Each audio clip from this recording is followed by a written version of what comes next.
ආයිබුවන් දුවේ පුතේ. මගේ නම තුසිත මදුරාවල. මම ගැන මුලින්ම පොඩ්ඩක් විස්තර කරලා එන්නම්. මම 2000 වසරේ සිට 2022 වසර දක්වා ලංකාවේ නුවර, කොළඹ සහ ගම්පහ යන ප්‍රදේශවල ඉංග්‍රීසි මාධ්‍ය සහ සිංහල මාධ්‍ය භෞතික විද්‍යා විෂයේ උපකාරක පන්ති ගුරුවරයෙක් විදිහට කටයුතු කරලා තියෙනවා. ඊට පස්සේ මම 2022 ලංකාවෙන් පිට වුණා. ඊට පස්සේ මම දැන් ජීවත් වෙන්නේ නිව්සීලන්ත වල. එතකොට මම නිව්සීලන්ත ආවත් කටයුතු කළේ භෞතික විද්‍යා ගුරුවරයෙක් විදිහට. දැන් සෑහෙන කාලයක් මම භෞතික විද්‍යා ගුරුවරයෙක් විදිහට නිව්සීලන්ත වල කටයුතු කරනවට අමතරව ඔන්ලයින් මාර්ගයෙන් UK වල, කැනඩා වල, USA, ඕස්ට්‍රේලියා ඔන්න ඉංග්‍රීසි කතා කරන විශේෂයෙන් ඉංග්‍රීසි කතා කරන රටවල් වල භෞතික විද්‍යා ගුරුවරයෙක් විදිහට කටයුතු කරලා තියෙනවා. උපකාරක පන්ති මෙහෙයුමින්. ඉතින් මේ අතරතුර මාත් සමග කතා කළා USA වල, කැනඩා වල ඉන්න විශේෂ වශයෙන් රසායන විද්‍යාව, ඊට පස්සේ සංයුක්ත ගණිතය පන්ති මෙහෙවන ගුරුවරුන් කීප දෙනෙක්. එතකොට ඒගොල්ලොත් එක්ක අපි කතා කරලා තීරණයක් ගත්තා. අපි ඉපදුණු රට, ඉගෙනගත්තු රටේ ළමයින්ටත් මොන හරි දෙයක් කරන්න ඕන කියලා. ඒකේ ප්‍රතිඵලයක් විදියට තමයි අද මේ කතා කරන වීඩියෝව සැකසෙන්නේ.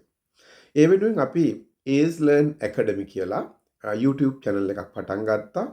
එතකොට මේ YouTube channel එක හරහා අපි බලාපොරොත්තු වෙන්නේ ඔයගොල්ලන්ට භෞතික විද්‍යාව, රසායන විද්‍යාව, ජීව විද්‍යාව සහ සංයුක්ත ගණිතය යන විෂයන් යටතේ ඉංග්‍රීසි මාධ්‍ය සහ සිංහල මාධ්‍ය සිද්ධාන්ත දැනුම ලබා දීම. ඊට අමතරව පසුගිය විභාග ප්‍රශ්න සාකච්ඡා කිරීම, මොඩල් පේපර්ස් වගේ දේවලුත් කරන්න බලාපොරොත්තු වෙනවා.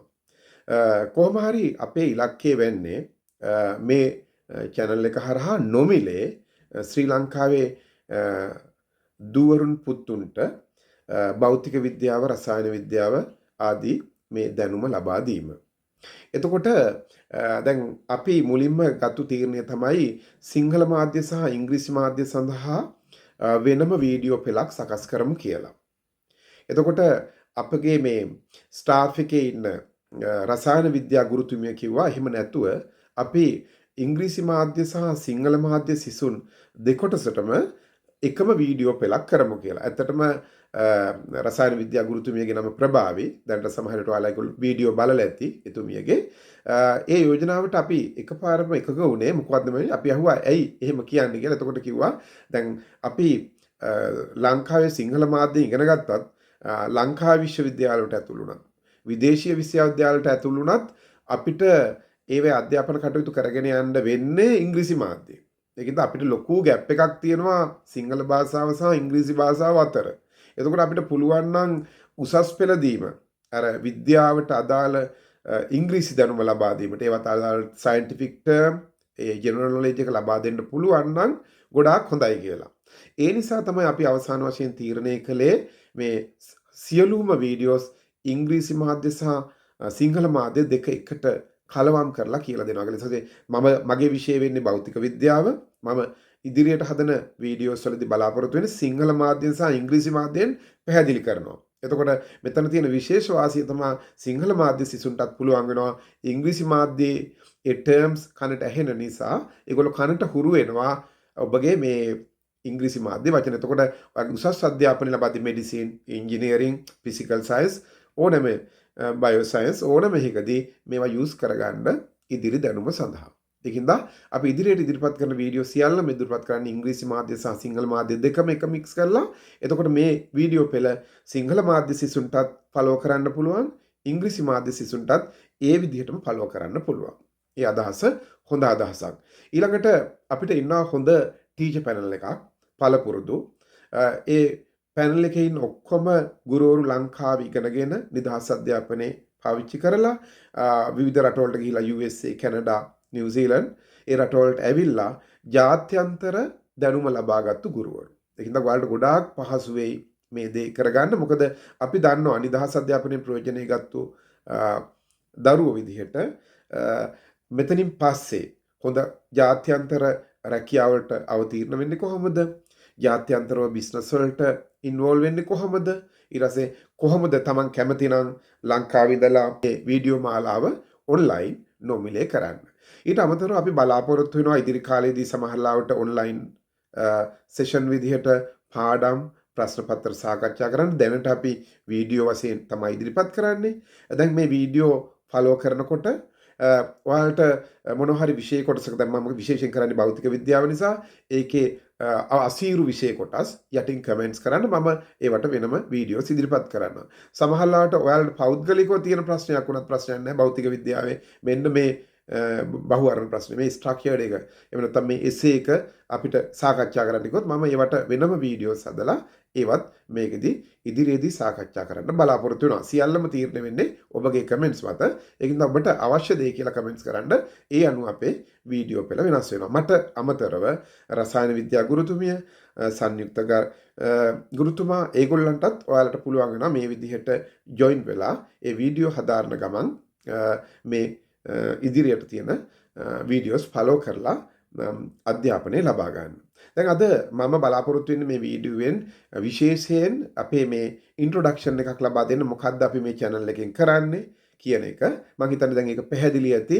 අපි බලාපොරොත්තු වෙන්නේ මොකද්ද කියන එක. එහෙනම් ඊට පස්සේ අපි එන වීඩියෝ වලින් දිගටම ඉදිරිපත් කරන පාඩම් මාලාව ඒකට සහභාගී වෙන්න. දැන් මම ලංකාවේදී අහලා තියෙන දෙයක් තමයි ගොඩාක් වෙලාවට දෙමව්පියෝ මගේ ක්ලාස් වලට දරුවෝ ගෙනත් දීලා බාර දුන්නට පස්සේ කියන්නේ අපිට තියෙන ඉතින් ඉගෙන ගන්න එක විතරනේ. ලංකාවේ අපිට තියෙන එකම දේ ඒක වෙනුවෙන් කැප වෙනවා. ඇත්තටම නිකන් ඒක කියන්නේ අසරණ කරන හැඟීමක් එක්ක. එහෙම හිතන්න එපා දුවේ පුතේ මේ මම අධ්‍යාපන ශාස්ත්‍රයේ ඉන්න නිසා මේ ඒක ලොකු කරගෙන කතා කරනවා නෙමෙයි. අධ්‍යාපනයේ තමයි ලෝකේ තියෙන ලොකුම බරමාවිය. මට මතකේ නිවැරදි නම් මේක නෙල්සන් මැන්ඩෙලා හරි එතුමා හරි එහෙම නැත්නම් මහත්මා ගාන්ධිතුමා හරි තමයි මේක කිව්වේ. අපගේ සියලුම ප්‍රශ්න වලට පහර දෙන්න තියෙන බරමාවිය කියන්නේ අධ්‍යාපනය. මේක මේ සුළුපටු දෙයක් නෙමෙයි. මුළු ලෝකෙම ගොඩනැගිලා තියෙන්නේ දැනුම මත. බලය ගොඩනගන්නත් අපිට අවශ්‍ය වෙන්නේ දැනුම. බලය ගොඩනැගීමට අවශ්‍ය දැනුම. හිතන්න දැන් ඇමරිකාව ඔච්චර පවර්ෆුල් වෙලා තියෙන්නේ. චීනය ඔච්චර පවර්ෆුල් වෙලා තියෙන්නේ වෙන කිසිම දෙයක් නෙමෙයි. අවිය හදලා තියෙන්නේ. අවි වෙපන්ස් කියන්නේ දැනුම. නියුක්ලියර් පවර් කියන එක. න්‍යෂ්ටික බලය. එතකොට දැන් හිතන්න ලෝක ධනවත්ම පුද්ගලයා ඊලොන් මස් ඒ තත්ත්වයට ඇවිත් තියෙන්නේ මොකද්ද? භෞතික විද්‍යාව දැනුම. එයා දන්නවා කාර් එකක් හදන්න. ස්පේස් එකට ෂටල් එකක් යවන්න.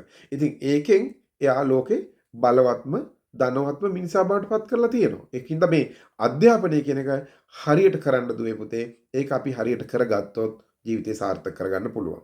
ඒක මේ අපේ අසරණකමට කරන දෙයක් නෙමෙයි ලෝකේ තියෙන හොඳම පවර්ෆුල්ම එක. ඉතින් හිතන්න ඒකේ තත්ත්වය කොහොමද කියලා. ඊළඟට අපිට අපේ ජීවන තත්ත්වය උසස් කරගන්නවට අමතරව අපේ අම්මට තාත්තට උදව් කරන්න පුළුවන්. ඒගොල්ලෝ අපි වෙනුවෙන් ලොකු කැපකිරීමක් කරනවා. ගුරුවරුන්ට දක්වන්න පුළුවන් ඉහළම ගෞරවය තමයි හොඳින් ඉගෙන ගන්න එක. හොඳින් ඉගෙනගෙන ඔවුන්ට හරි දෙයක් කරලා පෙන්නන එක. අපි බලමු දැන් මොන දේ කරන්නත් ජීවිතේ සාර්ථක කරගන්න ඊට පස්සේ ලෝකෙ වෙනස් කරන්න මොන දේ කරන්නත් අපි එකටම උසස් පෙළ පාස් වෙලා ඉන්න ඕනේ. ඉතින් උසස් පෙළ පාස් වෙන්න අපේ දැනුම තිබුණු පළියටම බෑ. ඒක සමහර ළමයි මට හම්බෙලා තියෙනවා මගේ ජීවිත කාලේ දැනුම උපරිමයි. ඒ වුණාට රිසල්ට් එක ඇවිත් තියෙන්නේ S එකක්. සමහර ළමයින්ට එච්චර දැනුමක් නැහැ ඒ එකක් ඇවිත් තියෙනවා. මොකද මේ විභාගයකට මුහුණ දෙද්දී ඒක තියෙනවා ටිප් ඇන්ඩ් ට්‍රික්ස් කියලා කොටසක්. සමහර ප්‍රශ්නයක් දක්ෂ ළමයෙක් විනාඩි 5න් හදන එක ඒකේ ටිප් ඇන්ඩ් ට්‍රික්ස් දන්න ළමයෙක් තප්පර 30කින් කරන්න පුළුවන්. මේ වගේ දේවල් තියෙනවා. ඒකින්ද විභාග සමත් වෙන්නේ අති දක්ෂයෝ නෙමෙයි. ඉන්ටෙලිජන්ට් කට්ටිය නෙමෙයි. ඒක මනා ලෙස පුහුණු වෙච්ච කට්ටිය. ඒක නිසා අපි මේ වීඩියෝ පෙළෙන් බලාපොරොත්තු වෙන්නේ උසස් පෙළ විභාගයේදී ගණිත විෂය, භෞතික විද්‍යාව, රසායන විද්‍යාව, ජීව විද්‍යාව කියන විෂයන් වලින් ඒ සාමාර්ථයක් ගන්න කොහොමද කියන එක කියලා දෙන්න. එතකොට දැන් එහෙනම් ඔයාලට පැහැදිලි ඇති අපි මේ වීඩියෝ මාලාවෙන් බලාපොරොත්තු වෙන්නේ මොකක්ද කියලා. අපි ඒකට ලෑස්ති වෙලා ඉන්නවා. ඔයාලට පුළුවන් වෙලාවක මේ වීඩියෝ බලන්න, ඔයාලට තියෙන ප්‍රශ්න කමෙන්ට්ස් කරන්න, අපි ඒවා සාකච්ඡා කරන්න ලෑස්ති, ඔයාලට උදව් කරන්න ලෑස්ති. ඒ විදිහට අපි මේක කරගෙන යමු. දැන් මේ පළවෙනි වීඩියෝවෙන් හඳුන්වා දීමෙන් පස්සේ මම දෙවෙනි වීඩියෝවෙන් බලාපොරොත්තු වෙනවා කොහොමද එක්සෑම් එකට සූදානම් වෙන්නේ, කොහොමද පාඩම් කරන්නේ, කාලසටහනක් හදාගන්නේ කියලා. ඇත්තටම දුවේ පුතේ මම මේ දෙවෙනි වීඩියෝවෙන් ඒවා පැහැදිලි කළද්දි බලාපොරොත්තු වෙන්නේ ලෝකේ ඉන්න මනෝවිද්‍යාඥයන්ගේ ඊට පස්සේ වෛද්‍යවරුන්ගේ අදහස් පැහැදිලි කරන්න නෙමෙයි. ඒවා ඕනතරම් ඔයාලට ඉන්ටර්නෙට් හොයාගන්නත් පුළුවන්. ඔයාලගේ පන්තිවල උපකාරක පන්ති ගුරුවරුන්, එහෙම නැත්නම් පාසල් ගුරුවරුන් ඔයාලට ඒවා පැහැදිලි කරලා දෙනවා. ඒ කිසි දෙයක් නෙමෙයි මම මෙතෙන්ද කියන්න යන්නේ මගේ ප්‍රායෝගික අත්දැකීම. මොකද මගේ පන්තිවල වසර 2000 සිට 2022 දක්වා ඉගෙනගත්තු සිසුන්ගෙන් ඒගොල්ලෝ අයිලන්ඩ් රෑන්ක්, දිස්ත්‍රික් රෑන්ක් ගත්තු අය. මං ඒගොල්ලන්ගෙන් අහලා තියෙනවා ඔයාලා කොහොමද ටයිම් ටේබල් එකක් හදාගත්තේ? ඔයාලා කොහොමද පාඩම් කළේ? මං කියලා දෙන්න යන්නේ අන්න ඒක තමයි. නැතුව මේ පොත්වල තියෙන දැනුමක්වත් මනෝවිද්‍යාඥයන් කියපු දෙයක්වත් ඒ වගේ තියරිටිකල් පැත්තක් නෙමෙයි. ඔයාලගේම අයියල් අක්කලා කොහොමද එක්සෑම් එකේ ඒ එකක් ගන්න වැඩ කළේ?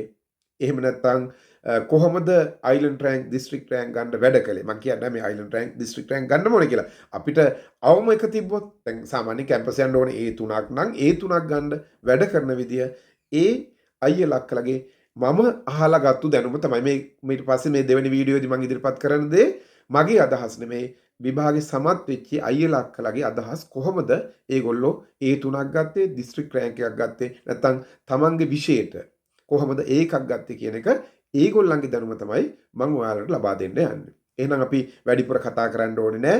වැඩේ පටන් ගමු. එහෙනම් මේ වීඩියෝ මාලාව බලාපොරොත්තු වෙන්නේ ඔයාලට දැනුම ලබා දෙන්න උසස් පෙළ විෂයට මෙහෙම හිතන්න ඒකක් ගැනීමට උදව් කරන්න යන්නේ.